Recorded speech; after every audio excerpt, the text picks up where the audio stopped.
Hello मित्रांनो, स्वागत आहे आजच्या व्हिडिओमध्ये परत एकदा. मी आदित्य. आजच्या व्हिडिओमध्ये आपण बोलणार आहे रिअसेसमेंटचा रिझल्ट कधी लागणार आहे, फर्स्ट इयर आणि सेकंड इयरचा, आणि महत्त्वाचे पॉईंट मी पूर्ण सांगणार आहे. तर व्हिडिओ शेवटपर्यंत बघा, तरच तुम्हाला समजणार आहे ते पॉईंट्स कोणते आहेत आणि रिझल्ट कधी लागणार आहे हे पूर्णपणे मी या व्हिडिओमध्ये सांगणार आहे. तर व्हिडिओला नवीन असेल तर लाईक आणि सबस्क्राईब करा पुढच्या व्हिडिओसाठी, अपडेटसाठी. तर व्हिडिओला सुरू करूया. सगळ्यात आधी आपण बोलूया MSBT रिअसेसमेंटचा रिझल्ट लागलाय, पण कोणाचा लागलाय की फायनल इयरचा लागलेला आहे, फायनल इयर डिप्लोमाचा लागलेला आहे.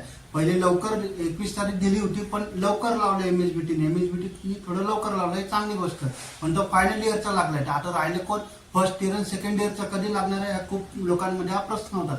त्याच्याबद्दल आपण बोलणार आहे. फर्स्ट इयर सेकंड इयरचा पण लागणार आहे, पण 23 तारीख दिलेली आहे, 23 तारीख दिलेली आहे.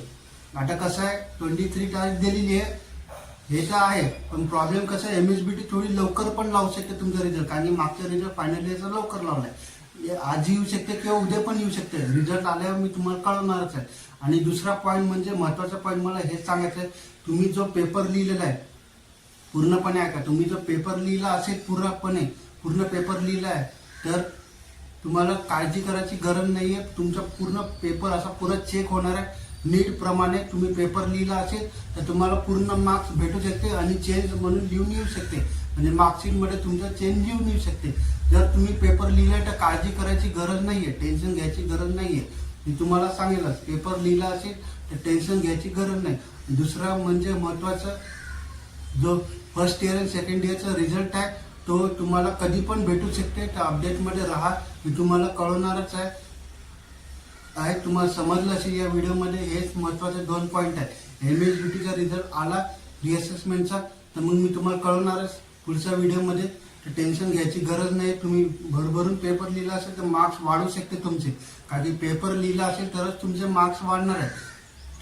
हे टेन्शन घ्यायची गरज नाही. तुमचा पेपर लिहिला असेल तर मग टेन्शन नाही घ्यायचं. बघ, पेपर लिहिला नसेल तर मग अवघड पण होऊ शकते. पेपर लिहिला तर टेन्शन घ्यायची गरज नाही. तुमचे मार्क्स वाढू शकते, तुमची मार्कशीट चेंज होऊ शकते. पण हे कसं कळेल, तुम्ही जेव्हा वेबसाईटवर जा MSBTच्या तर चेक करा. जर तुमचा रिझल्ट शो होईल, जेव्हा रिझल्ट लागेल तेव्हा रिझल्ट शो होईल, तर त्याची डेट चेक करायची कधीची आहे. जर डेट नवीन असेल, जुलैची आत्ताची 23 असो का 22 असो का 21 असो, कोणती पण डेट येऊ शकते, कधी पण लावू शकतात. जेव्हा पण लागेल तर डेट चेक करा. जर डेट आजची असेल तर समजून घ्यायचं आपला चेंज झालेला, आपले मार्क्स वाढलेला कुठे ना कुठे. म्हणजे कोणत्या तरी सब्जेक्टला मार्क्स वाढले, आपण पास पण झालेलो असं मानून चाललंय. म्हणजे डेट बघा, डेट चेंज असेल तर समजून घ्यायचं आपले मार्क्स वाढले किंवा चेंज झालेला आहे. जर डेट जुनी दाखवत असेल, जूनमध्ये जो रिझल्ट लागलेला आहे, तर समजून घ्यायचं विद्यार्थ्यांनो की तुमचा रिझल्ट चेंज झालेला नाहीये, तोच रिझल्ट आहे. म्हणजे काही चेंज झालेलं नाहीये, म्हणजे तुमचा रिझल्ट जुनाच आहे, असं समजून घ्यायचं. तर तुम्हाला हा पूर्ण माहिती समजली असेल तर व्हिडिओ सगळ्यांना शेअर करा. हा महत्त्वाचा व्हिडिओ.